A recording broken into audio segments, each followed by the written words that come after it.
A U.S. official tells CBS News the CIA believes Saudi Crown Prince Mohammed bin Salman ordered the killing of Jamal Khashoggi. President Trump said he expects to get a full report by Tuesday. The Saudi government continues to deny the prince knew anything about the murder of the Washington Post journalist. Last week, the U.S. announced sanctions on 17 Saudi individuals, not including bin Salman. On Fox News Sunday, the president was asked about the possibility the crown prince may have lied to him. He says he's still weighing his options. He told me that, I would say, maybe 5 times at different points. So what if he's lying? As recently as a few days ago. Do you just live with it because you need him? Well, will anybody really know? All right, will anybody really know? But he did have certainly people that were reasonably close to him that were probably involved. You saw we put on very heavy sanctions, massive sanctions on a large group of people from Saudi Arabia. But at the same time, we do have an ally, and I want to stick with an ally that in many ways has been very good. The State Department said this weekend no final conclusion has been reached.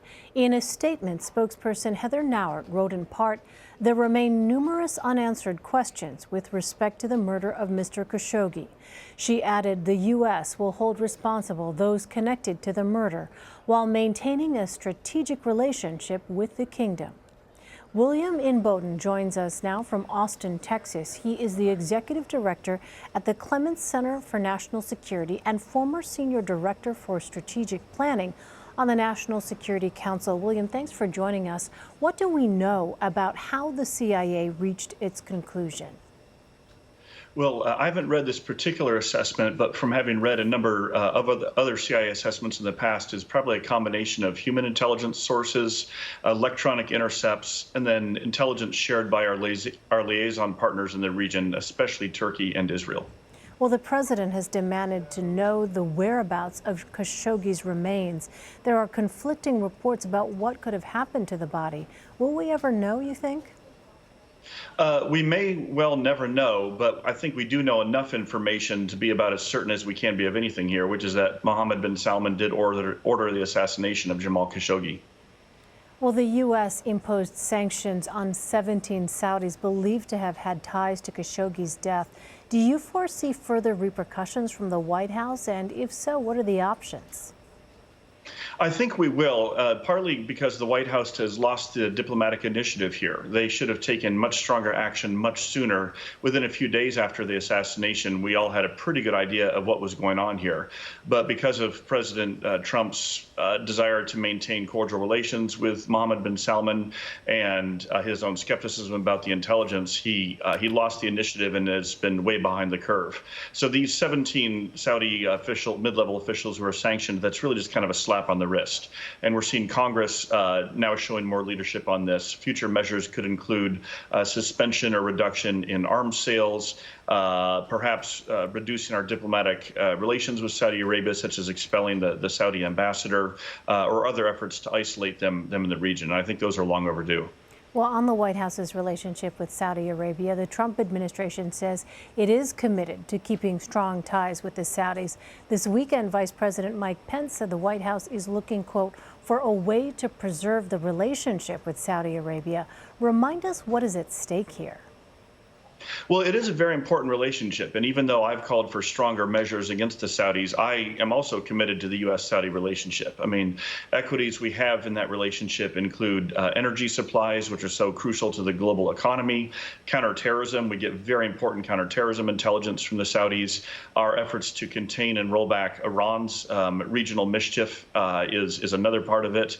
And then the Trump administration will soon be unveiling its peace plan for the the Israeli-Palestinian conflict, and the Saudis will be key players in that too. But what we often forget is the Saudis need us more than we need the Saudis, and the United States has more leverage here to recalibrate the relationship with Saudi Arabia. I don't want to see it ended. I just think it needs to be recalibrated to be more balanced, and where Mohammed bin Salman no longer feels like he has a blank check for this very inappropriate behavior. You mentioned the Middle East peace efforts. The president's son-in-law and advisor, Jared Kushner, has put a lot of focus on building relations with Saudi Arabia. What could this mean for his efforts at peace in the Middle East? Well, it certainly throws a bit of a monkey wrench into it. Again, we won't know for sure until we actually see what the peace plan is and how the Israelis and the Palestinians respond. But part of the problem seems to have been Jared Kushner's rather naive early embrace of Mohammed bin Salman, again, giving him a blank check for all sorts of bad behavior, including the war in Yemen, the blockade of Qatar, kidnapping the Lebanese prime minister, cutting off diplomatic relations with Canada. So we've already seen the consequences of this unconditional embrace of the Saudis, and that in turn is going to diminish our leverage with the Israeli-Palestinian peace plan going forward. So I do worry that that this could really hurt that. And William, the Saudis repeatedly offered contradictory explanations for what happened to Khashoggi. Is that significant when weighing potential repercussions? I think so, because it shows that the Saudis don't respect the United States. The fact that they thought they could get away with this, prevaricating, misleading, really lying to one of their most important partners. And the fact that they haven't had more consequences to that is very troubling. But it also shows that I think that's a further piece of evidence that Mohammed bin Salman was behind this, and they just didn't want to come clean. And I think we should have insisted on him coming clean much, much sooner. And then that would have given us a chance to recalibrate the relationship and preserve these other equities we have. Well, the president was asked Saturday whether he is planning to extradite Turkish cleric Fethullah Gulen. He says it's not under consideration. Give us some context here. Remind us why Turkey is a significant player in this. Well, Turkey is first and foremost a NATO ally of ours, and that is, the world's strongest and most historic military alliance. We have a very important Air Force base there. We have operations based out of Turkey in our campaign against the Islamic State. It's certainly a very important actor in the region.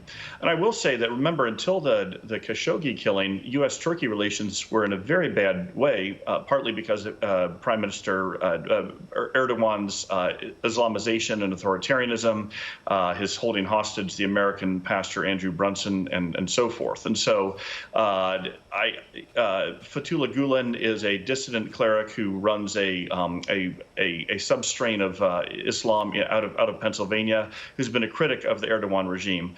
We see no evidence of any criminality on his part. It would be highly inappropriate of the United States to extradite him to Turkey. But at the same time, we do have a chance to also recalibrate our relations with Turkey here and partner with them in putting more pressure on the Saudis over the Khashoggi killing. All right, still a number of unanswered questions right now. William Inboden. William, thanks very much. Appreciate it. Thank you so much.